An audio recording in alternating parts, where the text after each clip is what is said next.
अस्सलामुअलैकुम दोस्तों, welcome back to another video. आज की वीडियो के अंदर एक नहायत ही अच्छी खबर आपके लिए लेके आया हूँ। पाकिस्तानियों के लिए अच्छी खबर लेके आया हूँ। जो लोग जाना चाहते हैं यूरोप, वो इस वीडियो को शुरू से लास्ट तक जरूर देखिए ताकि आपका यूरोप का जो ख्वाब है वो पूरा हो सके।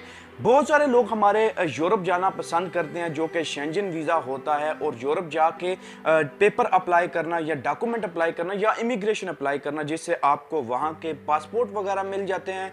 रेड कार्ड, ग्रीन कार्ड, हर मुल्क का अपना अपना होता है। वो हासिल करने के लिए बहुत सारी कोशिशें करनी पड़ती हैं और बहुत जो है वो स्ट्रगल करनी पड़ती है। उसके बाद जाके उस मुल्क का पासपोर्ट मिलता है या उस मुल्क की परमानेंट रेजिडेंसी मिलती है। लेकिन आज की वीडियो के अंदर आपके साथ ऐसी न्यूज़ शेयर करने वाला हूं जिसको हासिल करना, जो रेजिडेंसी है, यूरोपियन रेजिडेंसी है, वो बहुत ही आसान हो गई है। दोस्तों, आज बात करेंगे पुर्तगाल के हवाले से। पुर्तगाल जो है वो रेजिडेंसी और इमिग्रेशन के हवाले से बहुत ही रिलैक्स उसके कानून रहे हैं। गैर मुल्कियों के लिए जो इमिग्रेंट्स आते हैं पुर्तगाल के अंदर, उनको बहुत ही रिलैक्सेशन मिलती है। अगर आप पुर्तगाल जाते हैं, मतलब पहले एक मैं आपको रूल बता दूं, पहले रूल होता था कि जब आप पुर्तगाल के अंदर जाते हैं, आप लीगली इंटर होते हैं या विजिट वीज़ा के ऊपर या किसी भी दूसरे वीज़ा के ऊपर आप पुर्तगाल के अंदर जाते हैं, तो आप वहाँ पे टीआर अप्लाई करते हैं, जो कि टेम्परेरी रेजिडेंसी होती है। उसको अप्लाई करने के लिए आपको वहाँ पे कोई इतना ज़्यादा एक्सपेंस नहीं चाहिए होता। आप सिर्फ टीआर अप्लाई करते हैं वहाँ पे, और आपको मिनिमम 5 इयर्स वहाँ पे रहना पड़ता है। तो आप उनकी जो परमानेंट रेजिडेंसी होती है, जो पुर्तगाल का पासपोर्ट होता है, वो आप हासिल कर सकते हैं।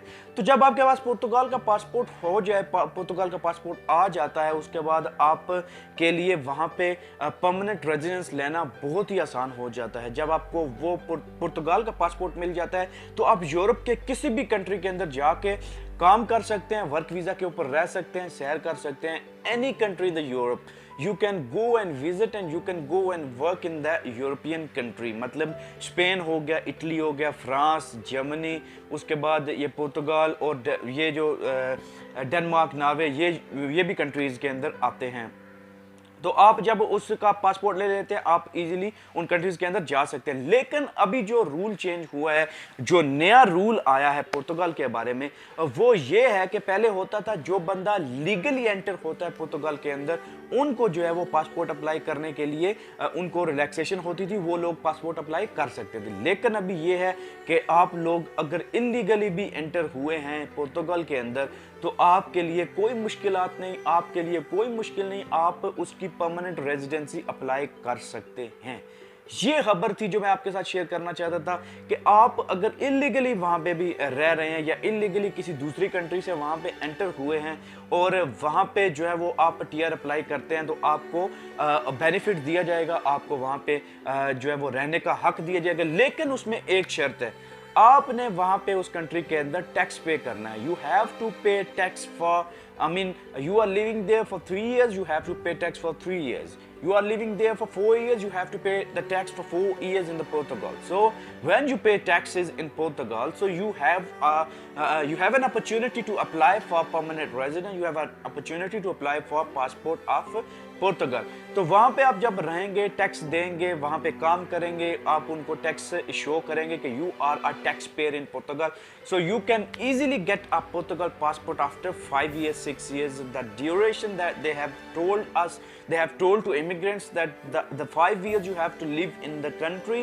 the 5 years you have to pay the taxes, then you are eligible to apply for Portugal passport. So that is very good news for you guys who are willing to go to Europe and get the European passport, whether it is Italy, Spain, Norway, Denmark, Germany.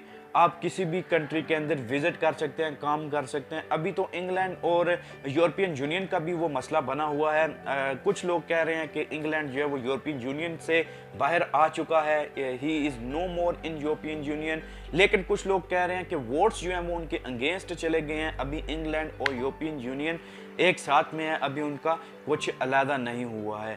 तो मैं आपको यही recommend करूंगा कि अगर आप 12, 13, 14, 15 लाख लगा के आप दूसरे मुल्कों के अंदर जाते हैं, इटली, यूरोप, फ्रांस में जाते हैं, तो आप इससे बेहतर ये है कि आप पुर्तगाल का वीज़ा लें, पुर्तगाल का विजिट वीज़ा ले लें या शेंजन वीज़ा ले लें। तो उस कंट्री के अंदर जाके 3, 4 साल, 5 साल आप स्टे करते हैं, वहाँ पे काम भी करें, वहाँ पे आप लीगली स्टे करें।